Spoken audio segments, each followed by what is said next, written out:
What are you videoing for? I got a video of you videoing. What's your video gonna be posted on? Don't worry about it. Oh, I was gonna do your channel shout out, but I do. brakes are already on it, dude. That's awesome. How'd I get this in?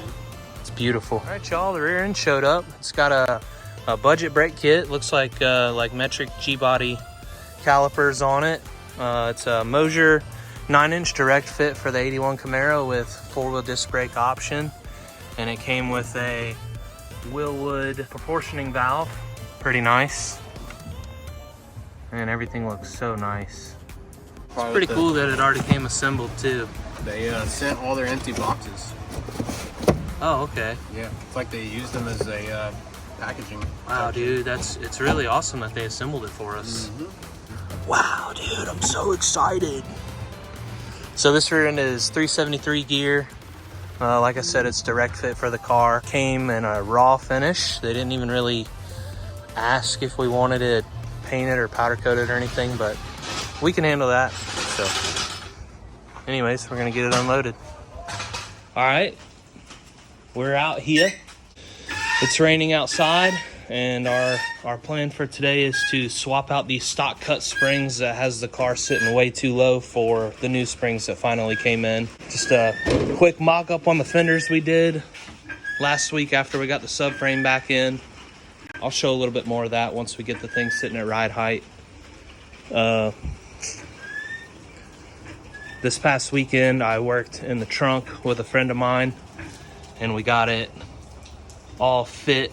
I mostly welded everything out yesterday, but the trunk pan turned out so nice. The braces are still underneath there for the factory fuel tank straps, which this car is going to retain a factory fuel tank with a high pressure pump, obviously.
All right, y'all, this is where we're at. Rear end's out. The new leaf springs there are assembled. But our main goal for today is to do all the undercoating on the rest of the car. It's been prepped and wiped down. There's a little spot right here, Colt, that needs some wiping. Yeah, it's like there's a little oil right there. But it came out from around that bracket. The bottom of the trunk pan has been completely sanded, and all the welding's done and the seam sealing is done. We've got the new bushings taped off there, so we're gonna go ahead and spray some undercoat there. We've got the rear end pieces, rotors there, got paint on them, and then the rear end housing itself's been painted. It's over there, I'll show it later. But yeah, about to do some undercoating and then hang some parts before lunch. Got these parts sandblasted. I kind of ran out of sand on this one, but it's the important parts are blasted. Here's the other side's brackets. So all that stuff turned out really good. And yeah, it's Friday. Everything's looking good. What you got, bub? What you got? That's the plan for today, is just to get this stuff sprayed, and then we're gonna throw the rear end in either this evening if we've got time or tomorrow. All right, y'all, back in the shop. It's been a few days since I took video last. We've got the correct front springs in the car now. The 9-inch is actually in the car. You can check that install out on Colton's channel eventually. But the new leaf springs are on, so the car's sort of sitting at ride height. Of course, the wheels and tires are going to change a lot, but the whole underside of the car has been undercoated now. It's super dirty. Don't mind that. It's been kind of nasty here. And we've got all the hush mat down that we had. So you can see we kind of went up the firewall with it there because we knew we were going to go ahead and mount the vintageair this week. And we've got another load of hush mat coming in the next few days. So just kind of getting started on the vintageair install today. Looking at all the parts and figuring out where things go. We've never done a universal style vintageair like this. So reading the instructions and checking everything out that it came with.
What that was the first and second coat of adhesion promoter. My first coat was kind of thin over the whole thing, and then on my second coat I focused a lot more on the heads and the valley cover, timing cover, just really the aluminum stuff. I know it'll stick to the block, usually does, but yeah, my second coat I focused a little more on the aluminum stuff. Yeah, now this thing's gonna get sprayed with flat black engine enamel, heads and everything. So gotta let it sit for about 20 minutes and then we'll be ready to spray.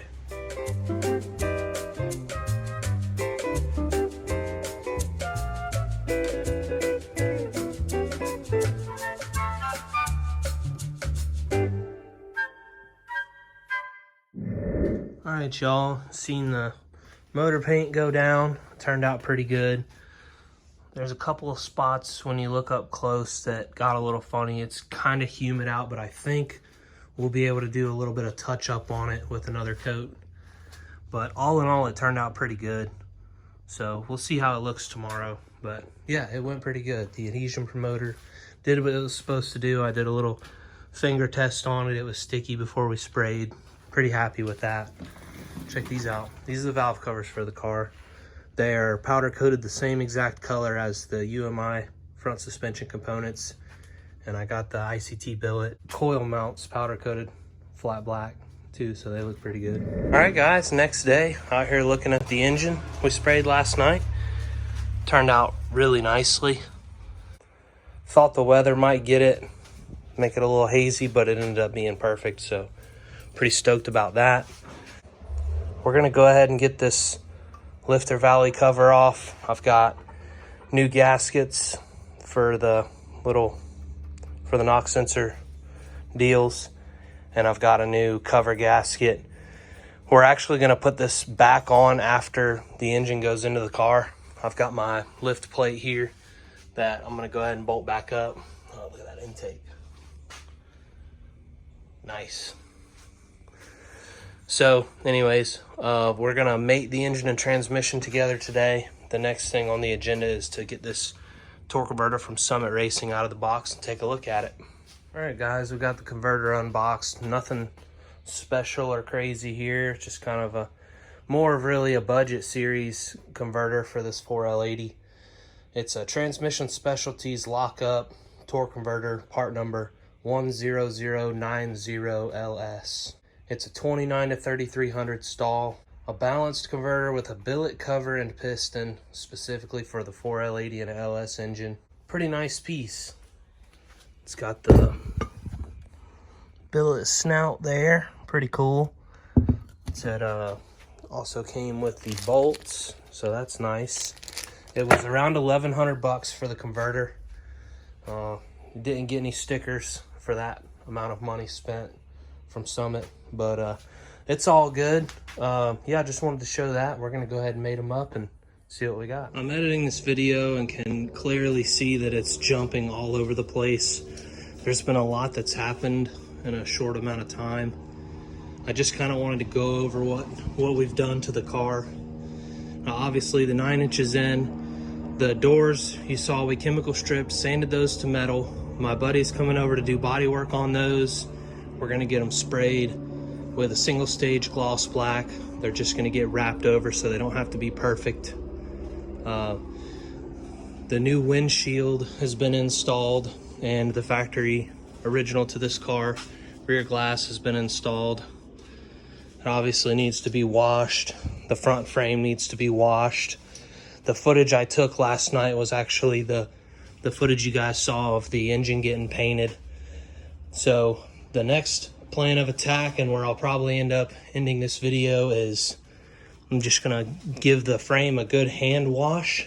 And then since we have the converter now too, the plan is to go ahead and get the trans cleaned up a little bit, get it mated to the engine, and then go ahead and set them back in the car, and that'll be the final time that they go in. These are the valve covers for the car. These are powder coated the same UMI red as the control arms.